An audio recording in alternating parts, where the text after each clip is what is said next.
Hi. So, I'm 48. I've been married to Melissa for 26 years. We've got 3 kids: Hannah, 24, Kyle, 21, and William, 18. I thought we were solid. Sure, we had our problems here and there, but nothing major. You know, typical stuff: work stress, the kids growing up, not spending enough time together. But I never, ever expected this. It all started with a routine medical checkup. I'm a lawyer, so I've got a good career going, and I've always been healthy, at least I thought so. But my new doctor, a young guy, was looking at my test results and asked, "So, you're aware that you've been infertile since birth, right?" I laughed at first. "What do you mean, infertile? I've got 3 kids." He raised an eyebrow, then glanced back at the paperwork. He looked at me like I was crazy. "Ted, it says here you've been infertile from the start. It's a rare condition, but it's possible you could have had some mix-up." I felt like the floor dropped out beneath me. I brushed it off, figuring it was some sort of mistake. But something gnawed at me. I had always assumed that William, our youngest, looked just like me. He had my eyes, my smile. But now, I don't know, there was this voice in the back of my head. So, I did something I never thought I would.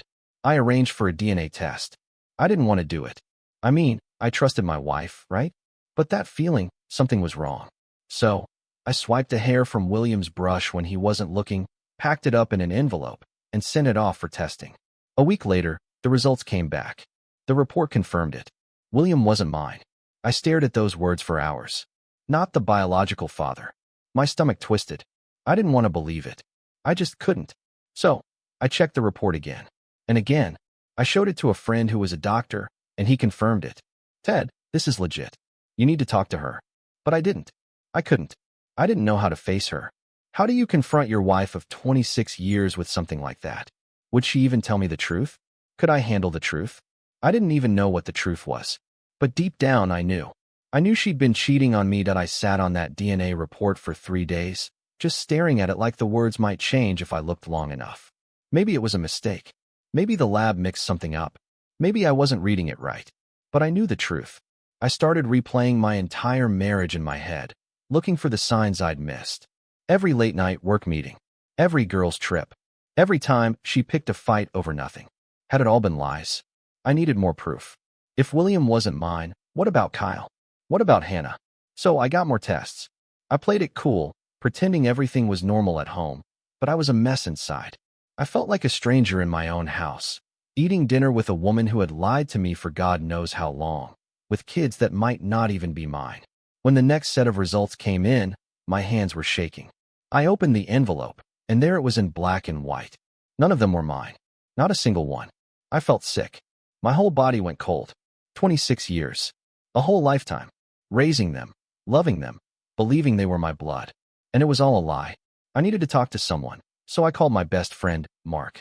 He picked up on the second ring. "Hey man, what's up?" I couldn't even get the words out at first. Finally, I just said, "I need to see you."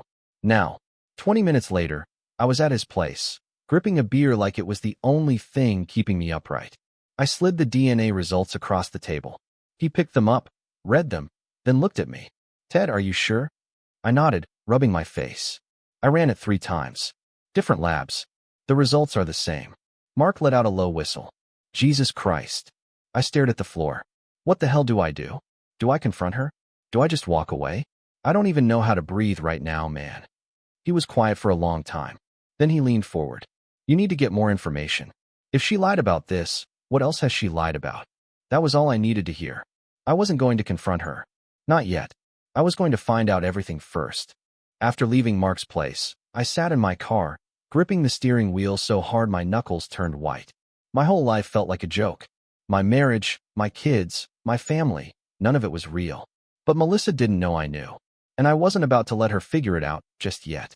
I drove home, forcing myself to act normal. I kissed Melissa on the cheek like always. She smiled and asked, "How was your day?" I almost laughed. Instead, I just said, "Busy," and went to my office. I needed answers. Who was the real father of my kids? How long had this been going on? Was it one man? Multiple? Did she ever love me at all? I started with old phone records. I still had access to our shared account. Scrolling through, I saw the same number popping up over and over for years. Late at night, early mornings, even on holidays. I didn't recognize it. Next, I went through her emails. Melissa wasn't exactly tech-savvy, and she never bothered to delete her old messages. I searched for the number in her inbox, and there it was. A name. David Carter. My stomach dropped. David. Our neighbor. Our friend. The guy who lived just a few blocks away. He used to come over for barbecues. We went on family trips together. His wife, Laura, was friends with Melissa. Our kids grew up playing together. Had he been screwing my wife this whole time? I kept digging. Old messages, bank statements, photos, and then I found everything. Emails between them, love letters, plans to meet at hotels, jokes about how clueless I was. And then the worst part. A message from Melissa, sent 20 years ago. I don't know how much longer I can keep lying to Ted. He thinks the kids are his. I feel so guilty, but I can't stop. I love you. I felt my whole body go numb. This wasn't a one-time thing. This wasn't a mistake. This was 26 years of betrayal. I sat there, staring at the screen, my hands shaking. 26 years. My whole marriage had been a lie, and this bastard, David, had been in my house, smiling in my face, eating my food, watching me raise his kids. I wanted to march over to his house and beat the life out of him. But I didn't. Not yet. Melissa still had no idea I knew. That was my advantage. I closed the laptop, took a deep breath, and forced myself to think. If I exploded now, she'd just cry, deny, and twist everything to make herself the victim. No, I needed to control this. I needed to destroy her the way she destroyed me. Step 1. Act normal. I went downstairs and found her in the kitchen, humming while making dinner. She looked up and smiled. Hey babe, you okay? I forced myself to smile back. Yeah, just a long day. She had no clue. We sat down to dinner with William. He was talking about his college plans, completely unaware that I now knew he wasn't my son. I looked at him, and for a moment, my anger faded. He wasn't to blame. None of them were. But Melissa? I could barely stand to look at her. That night, when she curled up next to me in bed, I fought the urge to shove her away. Instead, I let her fall asleep in my arms, while my mind raced with what to do next. I needed more evidence. More than just emails and phone records. If I was going to make her pay, I had to be smart. So the next morning, I started planning. Step 2. Get undeniable proof. I bought a voice recorder and placed it in my office. Then I set up a camera in our bedroom, hidden inside an old alarm clock. I had no idea if she was still seeing David, but if she was, I'd catch her. Step 3. Contact a lawyer. Melissa had no idea, but she wasn't just going to lose me. She was going to lose everything. I woke up early the next morning, but I didn't move right away. Melissa was still asleep beside me, her head resting on my chest like everything was fine. Like she hadn't built our entire life on a lie. I felt sick, but I had a plan now. And the key to making it work? She couldn't suspect a thing. So I got up like normal, made my coffee, kissed her on the cheek before heading to work. She smiled at me, completely oblivious. I almost laughed. That day, I met with a divorce lawyer. I laid out everything, the DNA tests, the emails, the phone records. He went silent for a moment, then let out a low whistle. This is a lot, he said. No kidding. He leaned forward. If you play this right, you can take her for everything. House, assets, even spousal support if you want to be petty. Oh, I wanted to be petty. He told me not to confront her yet. The longer I kept quiet, the more I could gather. Courts loved proof. And if I could catch her in the act, even better. So I waited. And it didn't take long. 2 days later, I had my proof. Melissa was in the shower when her phone buzzed on the nightstand. Normally, I wouldn't have touched it. But after everything, screw that. It was a message from David. Can't stop thinking about you. Let's meet today. Same place. My heart pounded. I glanced toward the bathroom. The shower was still running. She had no idea I was reading her messages. I quickly grabbed my spare phone and snapped a picture of the screen. Then I placed her phone back exactly as it was. Step 4. Catch them in the act. So that afternoon, instead of going back to work after lunch, I followed her. She left the house all dressed up, got in her car, and drove to a hotel about 15 minutes away. I parked a few spots down and watched. And there he was. David. He pulled up next to her, got out, and kissed her. Right there in the parking lot. Like they hadn't been sneaking around behind my back for 2 decades. Like they weren't destroying my life.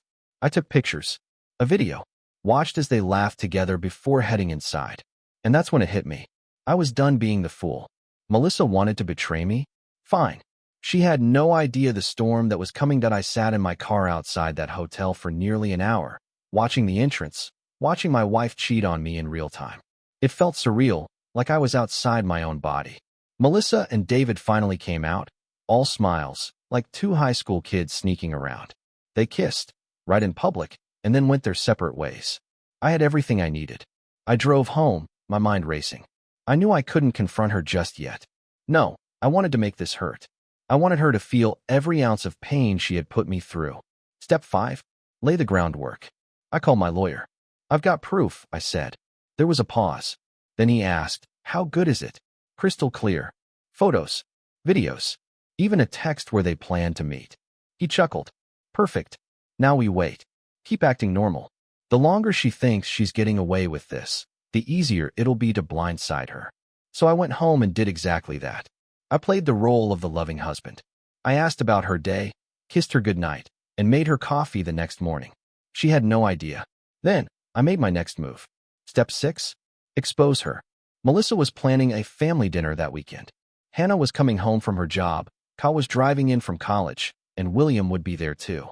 She wanted to have a special night together. I decided that was the perfect time to set everything off. So I sent out a few messages. First, to Laura, David's wife. She deserved to know. Hey Laura, I need to meet with you. It's about David. I have something to show you. She responded almost immediately. What's going on? Is everything okay? I didn't answer.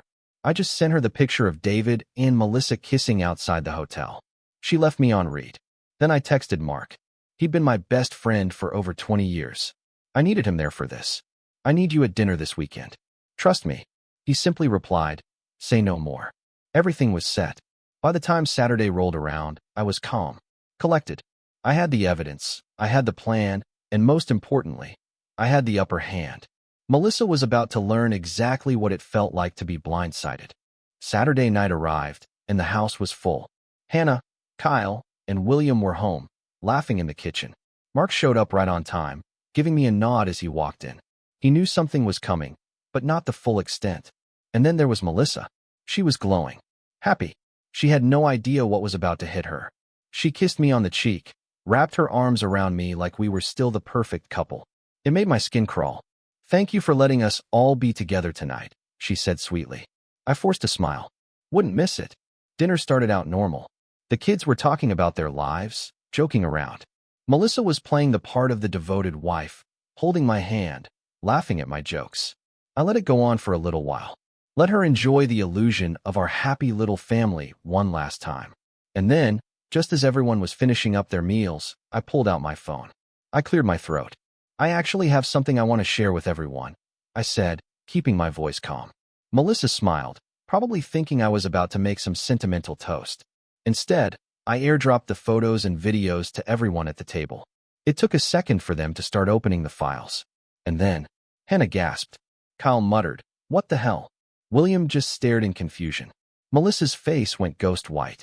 What is this? She stammered. Oh, that. I leaned back in my chair. That's you. With David. The man you've been sleeping with for 20 years. Silence. Then Laura walked in. Yeah, I invited her too. Melissa whipped around, eyes wide. Laura? What are you doing here? Laura wasn't crying. She wasn't screaming. She just walked up to the table and threw her own stack of papers in front of Melissa. I thought I'd return the favor, Laura said coldly. Those are David's bank statements. Turns out he's been using our money to pay for his hotel meetups with you. Hannah was already standing, hands over her mouth. Kyle looked like he was ready to throw something. William still didn't get it. Wait, he finally said. What's happening? Melissa turned to me, eyes filling with tears. Ted, please, let's not do this in front of the kids. Oh, now you care about them? My voice was steady, but my hands were clenched into fists under the table. You didn't seem to care when you were lying to them about who their father is. Hannah's head snapped toward me. What? And there it was. I looked my daughter, the girl I had raised, loved, protected, right in the eyes and said it. I'm not your father. Not yours. Not Kyle's. Not William's. Melissa broke down right there at the table. No, please don't do this, please. But it was too late. I was done protecting her secrets. And this was only the beginning. Chaos erupted. Hannah pushed back from the table so fast her chair nearly toppled over. What do you mean you're not our father? Dad, What are you talking about? Melissa was sobbing now, her hands gripping the edge of the table like she was about to collapse. Ted, please, we can talk about this privately. I ignored her. She didn't deserve privacy. Not after what she'd done. Kyle was shaking his head, looking between me and his mother. This has to be some mistake. You raised us. You're our dad. I looked him right in the eye. I thought I was. But Melissa has been lying to all of us. I got a DNA test, Kyle. None of you are mine. Hannah let out a strangled gasp. William, the youngest, was frozen, his face pale. Kyle, though, he snapped. He turned to Melissa, his whole body trembling with rage. Tell me this isn't true, Mom. Tell me. She opened her mouth, but nothing came out. Hannah suddenly screamed, slamming her hands down on the table. Who is our real father, Mom? Who? Melissa was a mess. Shaking, crying, covering her face. Laura, David's actual wife, crossed her arms. Go on, Melissa. Tell them. I leaned back, arms crossed. Yeah, Melissa. Why don't you tell them about David? William looked like he had just been punched in the gut. David? Our neighbor? The guy we call Uncle David. That's when Hannah lost it. She picked up her glass of wine and threw it right at Melissa. It splashed across her face and dress, red dripping down like blood. You lied to us our whole lives? She screamed. Melissa gasped, wiping at her face, but she didn't deny it. She couldn't. Kyle stormed away from the table, pacing the room, running his hands through his hair. Oh my God. Oh my God. This is insane. And William? The poor kid just sat there, staring at his plate, like his whole world had shattered in an instant. Because it had. Melissa finally spoke, her voice cracking. It wasn't supposed to happen this way. I never wanted this. I scoffed. Oh right. So what? It was an accident?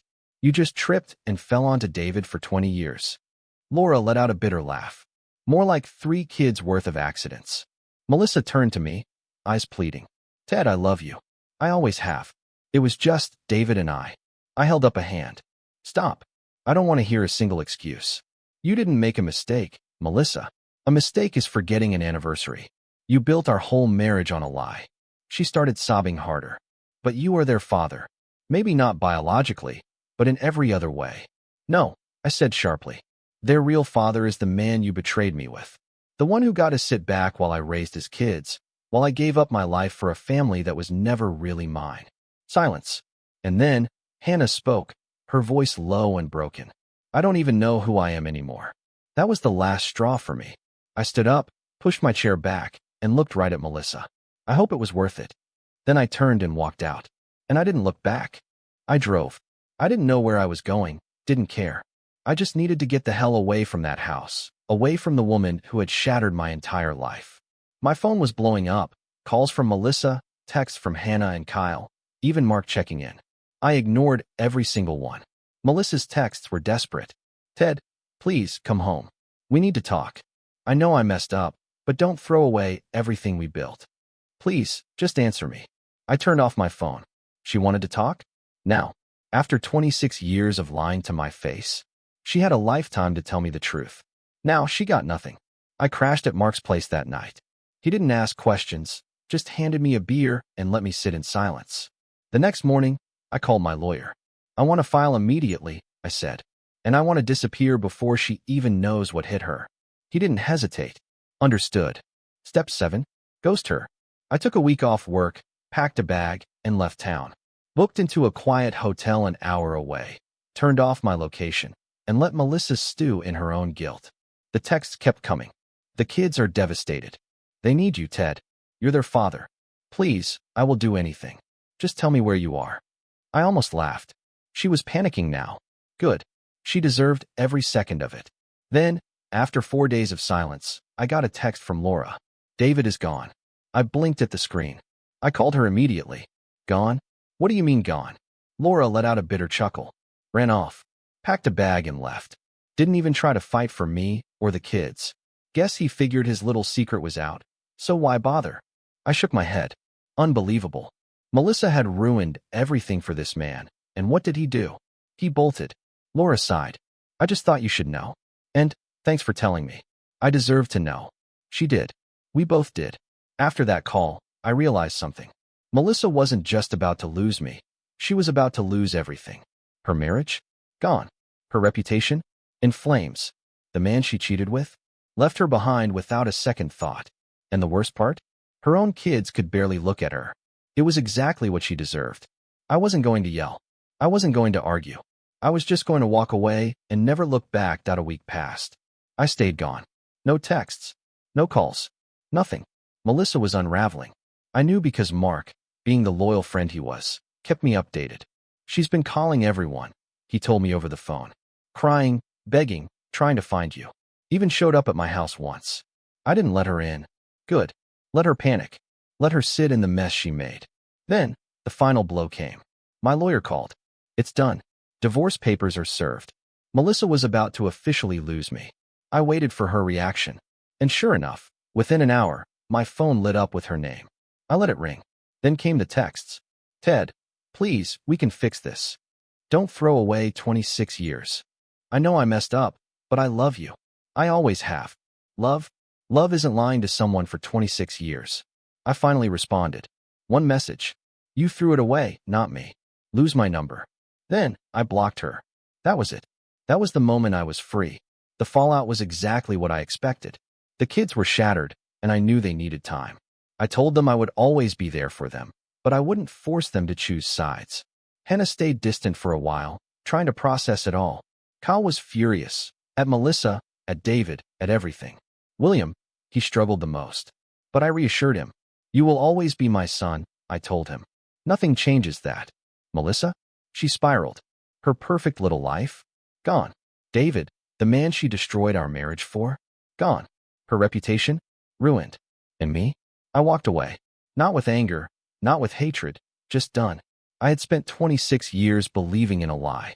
But now, I was finally living in the truth. And I would never look back. Goodbye.